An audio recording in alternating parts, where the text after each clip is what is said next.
আওয়ামী লীগের হাজার হাজার কর্মীকে ঘরবাড়ি ছাড়তে বাধ্য করা হয়েছে। তারা আত্মগোপনে আছে, তাদের কাছে টাকা পয়সাও নেই। খাবারের জন্য তারা এক জায়গা থেকে আরেক জায়গায় ছুটছে, তবু তাদের মনোবল দৃঢ় রয়েছে। আমরা দলের পক্ষে আন্তর্জাতিক সমর্থন জোরালো করার জন্য ভারতের কাছে আশা রাখি।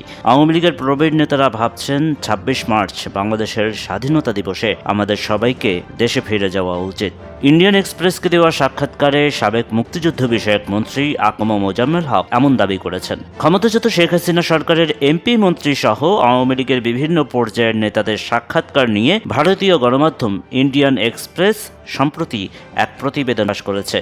তবে প্রতিবেদনটিতে আওয়ামী লীগ সরকারের শাসনামলে হওয়া গুম, খুন, নির্যাতন সহ বিভিন্ন মানবাধিকার লঙ্ঘনের অভিযোগগুলো সম্পর্কে তাদের কোনো প্রশ্ন উল্লেখ করেননি ভারতের গণমাধ্যমটি। এমনকি জুলাই আগস্টের হত্যাকাণ্ড সম্পর্কেও কোনো প্রশ্ন ছিল না। প্রতিবেদনে বলা হয়, আওয়ামী লীগ নেতাদের মধ্যে দলকে শক্তিশালী ও উজ্জীবিত করার জন্য ব্যাপক আলোচনা চলছে। একটি হোয়াটসঅ্যাপ গ্রুপে তাদের মধ্যে এসব বিষয় নিয়ে আলাপ আলোচনা চলছে। এই গ্রুপে ৩০ থেকে ৪০ জন সাবেক এমপি ও মন্ত্রী রয়েছেন। আওয়ামী লীগ কিভাবে কাজ করছে সে বিষয়ে ইন্ডিয়ান এক্সপ্রেসকে সাবেক এমপি ও দলের যুগ্ম সাধারণ সম্পাদক AFM বাহাউদ্দিন নাসিম বলেন, আমি টেকনিক্যালি আত্মগোপনে থাকা অবস্থাতেও প্রতিদিন দলের কর্মীদের কাছ থেকে ২০০ থেকে ৩০০ কল পাই। এভাবে নেতাকর্মীদের সঙ্গে যোগাযোগ অব্যাহত রেখেছেন। আর কর্মীরা জনগণের সঙ্গে একবার আইনের শাসন পুনরায় প্রতিষ্ঠিত হয়ে গেলে আমরা আইনের মুখোমুখি দাঁড়াতে প্রস্তুত। সাবেক সংসদ সদস্য নাঈম রাজ্জাক বলেন, আওয়ামী লীগ নেতাদের প্রায় সব জামিন আবেদনই প্রত্যাখ্যান করা হচ্ছে। পরিস্থিতি খুবই শোচনীয়। তার দাবি, এ পর্যন্ত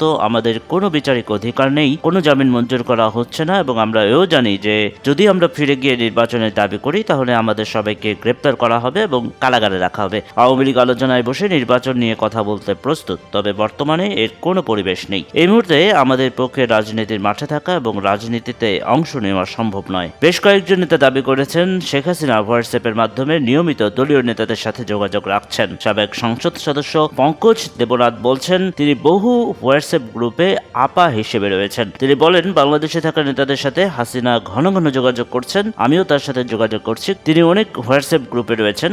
আমাদের জন্য গুরুত্বপূর্ণ বিষয়টি হলো তিনি আওয়ামী লীগের ভবিষ্যৎ নিয়ে খুবই আশাবাদী। মোজাম্মেল হকের দাবি, অন্তর্বর্তী সরকারের অধীনে বিষয়গুলো ভুলভাবে প্রচার করা হচ্ছে। তার ভাষ্যমতে ২০২৪ সালের আগস্টে থানা থেকে লুট হওয়া ছোট ছোট অস্ত্র উদ্ধারে কোনো পদক্ষেপ নেওয়া হয়নি। তিনি বলেন, আমরা সন্দেহ করছি আরও অস্ত্র সমুদ্র রুট দিয়ে বাংলাদেশে আসছে। পাকিস্তান যেমন একটি ব্যর্থ রাষ্ট্র হয়ে উঠেছে, তেমনি বাংলাদেশকেও ব্যর্থ রাষ্ট্রে পরিণত করার সর্বাত্মক প্রচেষ্টা চলছে।